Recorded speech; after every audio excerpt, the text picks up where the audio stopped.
The Honourable Leader of the Opposition. The Prime Minister is in Ottawa today, so the question is for him. He is panicked now and put a pause on the carbon tax for 3% of Canadians in ridings where his polls are plummeting and his MPs are revolting. Also revolting were the comments of a Liberal Rural Affairs Minister who stated that other Canadians would have got a pause on the pain if they had elected more Liberals. Yet Northern Ontarians did elect Liberals. So the question for the Prime Minister: will he allow a free vote for his Northern MPs on our common sense motion to keep the heat on and take the tax off?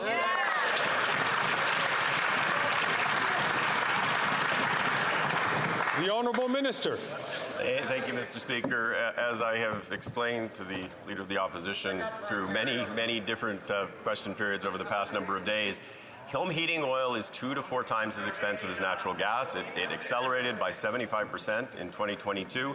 We have put into place a plan that will enable people to get off of heating oil, to have free heat pumps. It will save them up to $2,500 a year. It will make it more affordable, and at the same time, it will allow us to fight climate change. That is true for the 270,000 households that use heating oil here in Ontario.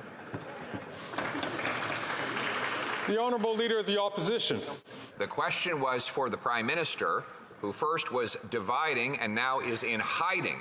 He wants to quadruple his tax, but now he's had to back down and give a pause to the pain for 3% of people in ridings where his polls are plummeting and his MPs are in full revolt against him. His Liberal Minister of Rural Affairs said if people in other regions want the same pause on the pain, they have to elect Liberal MPs. However, many did. We have a Liberal MP in Calgary and one in Edmonton. Will they be allowed a free vote on the common sense Conservative motion to take the tax off and keep the heat on?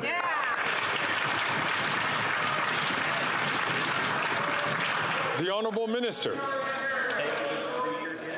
To have thoughtful public policy prescriptions that address issues around affordability in a long-term way, but also actually address the issue of climate change. And I would say, Mr. Speaker, the only person who is hiding in this chamber is the Leader of the official opposition, who is hiding the fact that he either does not believe in climate change, or he certainly doesn't think it's very important. He has not spoken the words climate change since he was elected, and he has no plan. At some point, he needs to tell Canadians, what is your plan to address the climate crisis?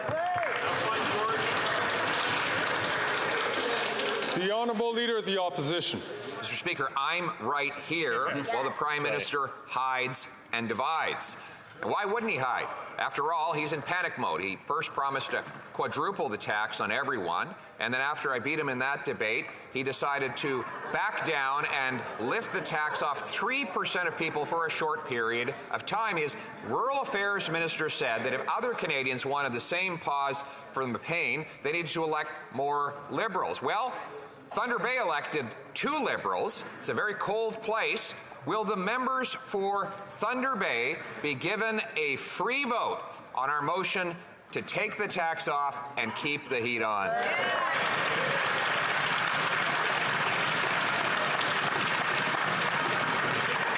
The Honourable Deputy Prime Minister, Minister of Finance. Mr. Speaker, let me tell you who is missing in action when it comes to protecting Canadians and their affordability. And I'm talking about the affordability of life for our seniors. You know who's missing in action? The Conservative leader. It took him 29 days to speak up for the Canada Pension Plan. But none of us should have been surprised, because last year he sought to eviscerate that plan, which is so important to every single Canadian, by seeking to freeze contributions. We can't trust Conservatives with our pensions or anything else. The Honourable Leader of the Opposition. The NDP voted 16 times in favor of the carbon tax. Its leader has supported quadrupling the tax on the home heating of every single Canadian.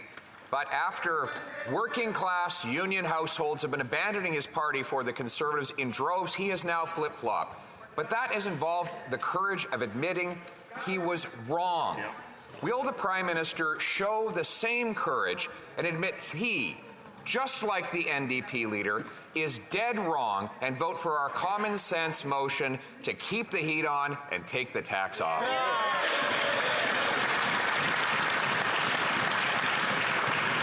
The Honourable Minister. Mr. Speaker, I find it helpful when you deal with people who are closest to the problem. And in Atlantic, Canada, we have an Ecology Action Centre based in Halifax who wrote a statement that I think was prescient to the debate that's going on here. It says, energy poverty and climate change represent a direct threat to working class people in Nova Scotia.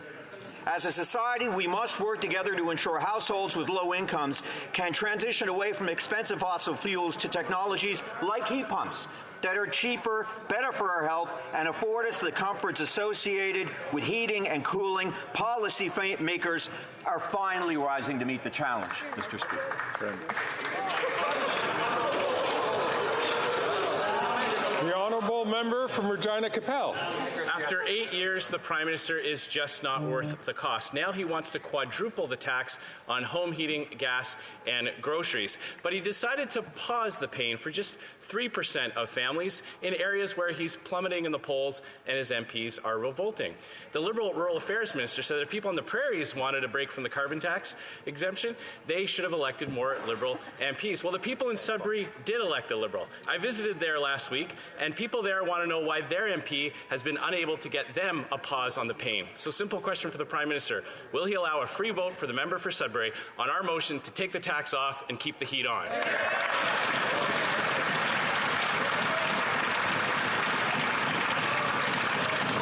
The Honourable Minister. Thank you, Mr. Speaker. I think it's important for Canadians that people are serious in terms of bringing forward policy prescriptions, not simply taglines. We have put into place measures that will address a critical affordability issue. Home heating oil is 2 to 4 times as expensive as natural gas. It went up 75% during 2022. There is an opportunity to be able to reduce the energy cost for people on an ongoing basis, all the while addressing the issue of climate change, something that the Leader of the Opposition clearly does not believe in. It is something that is important for Canada. It's important for the 270,000 Ontario homes that currently heat with heating oil. Excellent. The Honourable Member from Regina Capel. Are in complete carbon tax chaos over there, Mr. Speaker.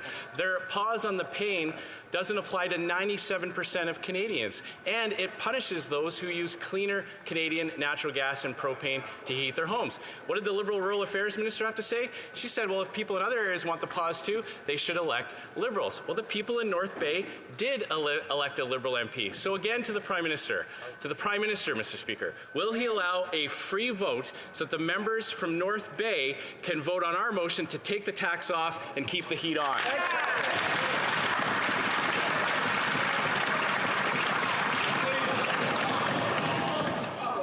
The Honourable Member is a veteran member of this House, and he knows that all questions, I will remind all members that all questions are directed through the Chair.